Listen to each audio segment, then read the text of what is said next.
Ohio State football is off to a great start, considering Urban Meyer was suspended the first 3 games. They look to be a national title contender again, and Dwayne Haskins might be the best quarterback they've had in Columbus since Urban Meyer got there. For this video, I'm going to look at Urban Meyer and his coaching career, and how he has gotten Ohio State back on the top of college football. Because not too long ago, they had an interesting journey, but let's start with Urban. Urban Meyer was born on July 10th of 1964 in Toledo, Ohio. He grew up in Ashtabula, Ohio, which is in the far right corner of Ohio.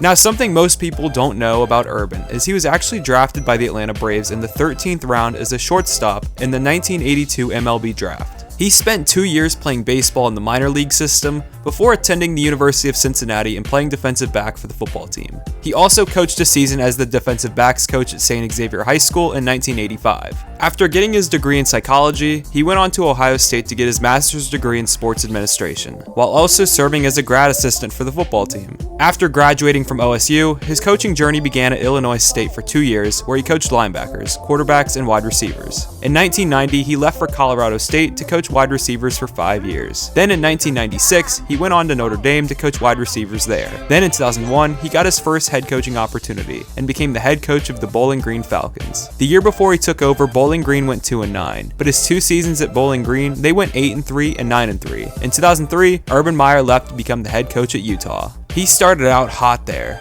going 10-2 and winning their bowl game. The main reason for their success is the offense Urban Meyer created and their sophomore quarterback Alex Smith. The 2004 season, Utah went 12-0 and made it to the Fiesta Bowl, beating Pittsburgh to cap off a perfect season. Alex Smith was amazing the entire season, throwing for 32 touchdowns and running for 10. All of this success made him the first overall pick in the 2005 draft. Now for Coach Meyer, he left Utah after 2 seasons to become the head coach of Florida. It came down to become the head coach at Florida or Notre Dame, but Coach Meyer decided to take the Florida job. In his first season in 2005, the Gators went 9-3 and won the Outback Bowl versus Iowa. But the 2006 season was one of the all-time greats for the program. Florida went 13-1 with 1 loss coming to Auburn, and Florida went on to play in the BCS National Championship game versus Urban's former school in Ohio State, and they won that game 41-14. That Florida team was led by quarterback Chris Leak, but the next season, freshman quarterback Tim Tebow was going to take over. The 2007 season, Florida went 9-3. Tim Tebow won the Heisman Trophy, but the only reason Florida didn't finish with more wins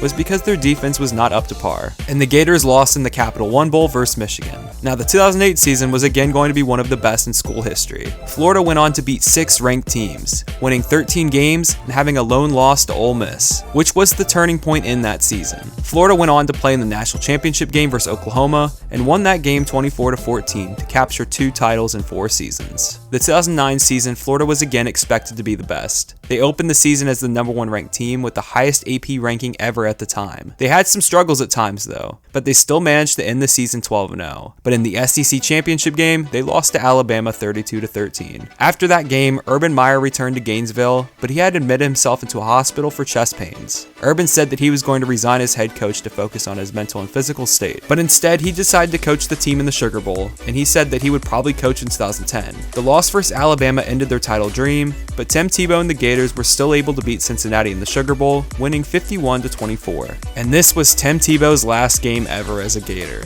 After the season, Coach Meyer took some time away, and somehow the Gators still managed to get the #1 recruiting class. But in March, Coach Meyer returned full-time as head coach and was ready for the 2010 season.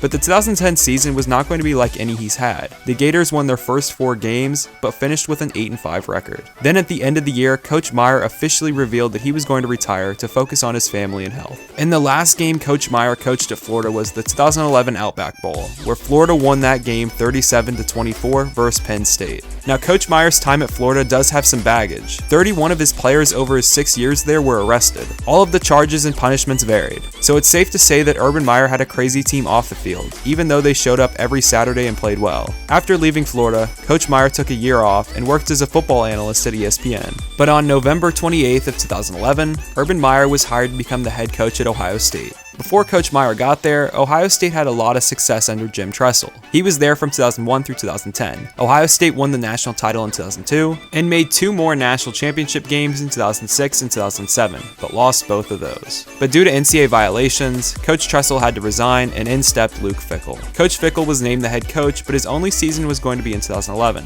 Ohio State finished with a 6-7 record and a bowl loss to Florida. And the reason that would be his last was because Coach Meyer was available, and Ohio State had to do everything they could to hire him. In Coach Meyer's first year with the Buckeyes, they were not allowed to play in a bowl game due to NCAA sanctions. And it's a shame because of the 2012 season, Ohio State finished with an undefeated 12-0 record. The Buckeyes were led by sophomore quarterback Braxton Miller, and the Buckeyes had a year to remember. The 2013 season, Ohio State finished with a 12-2 record, but lost their bowl game versus Clemson. The Buckeyes lost Ryan Shazier, Bradley Roby, and Carlos Hyde to the NFL draft. But they brought in freshman JT Barrett, star defensive end Joey Bosa, and star running back Ezekiel Elliott. And the 2014 season was a year to remember for the Buckeyes. The year started out with Braxton Miller injuring his shoulder, and he had to be replaced with JT Barrett. Ohio State went on to have an 11-1 record under JT Barrett, but in their final game versus Michigan, he broke his ankle. Now Cardell Jones steps into the picture, and he had to lead the Buckeyes for the rest of the season. In the Big Ten Championship, Ohio State in 12 gauge won in a rout versus Wisconsin 59-0. And that Big Ten Championship would propel Ohio State into the college football playoff and clinch that final spot. Ohio State had a matchup with the #1 ranked Alabama in the Sugar Bowl, and Ohio State went on to have a statement win, even though they were a 9-point underdog and trailed by 15 points in the first half. Then in the national title, Ohio State faced Marcus Mariota in Oregon, and Oregon was favored by a touchdown, yet Ohio State went out and put on a great performance to win the college football playoff 42-20. This was an amazing season,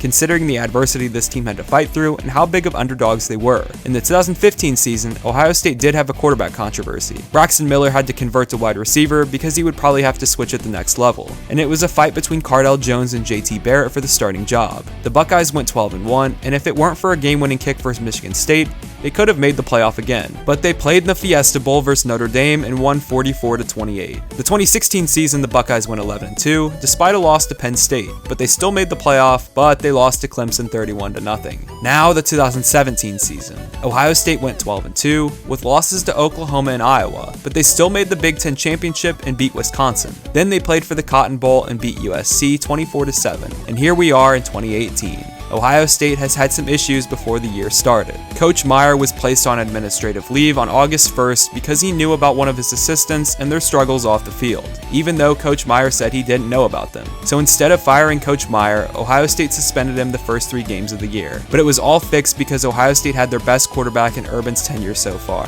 Dwayne Haskins is elite. He led the Buckeyes to a 3-0 start before Coach Meyer returned. And so far, the Buckeyes are 4-0 in his return, with wins over Tulane, Indiana, Penn State, and Minnesota. Ohio State seems poised for another playoff appearance, and that game versus Michigan at the end of the year could be the deciding factor. So that's Coach Meyer for you. He has had a history of letting things slide, and that's cost him at times, but winning 3 titles and 2 at 2 different schools is an all-time status. So if you judge him off that, he is one of the best. He is also an amazing recruiter, especially at Ohio State. He's had Denzel Ward, Marshawn Lattimore, Joey Bosa, Ezekiel Elliott, Eli Apple, Taylor Decker, and Michael Thomas, just to name a few. All of these guys are really good players, and maybe even some could make the Hall of Fame based on their talent. So whether you hate Urban Meyer or not, you can't deny this guy. Even though I was born and raised in Ohio, I have never liked Ohio State football. So this video and my statements are actually from a neutral perspective. I have no clue what the future holds for Coach Meyer. I could see him coaching only a few more years, but at the same time, I could see him coaching until he's in his 70s. If his mind is right and his health is good, Ohio State should be able to be on the top of college football. And they are a premier program in the sport, so when Urban leaves, they will be able to find a great replacement. I hope you enjoyed, and as always, thanks for watching.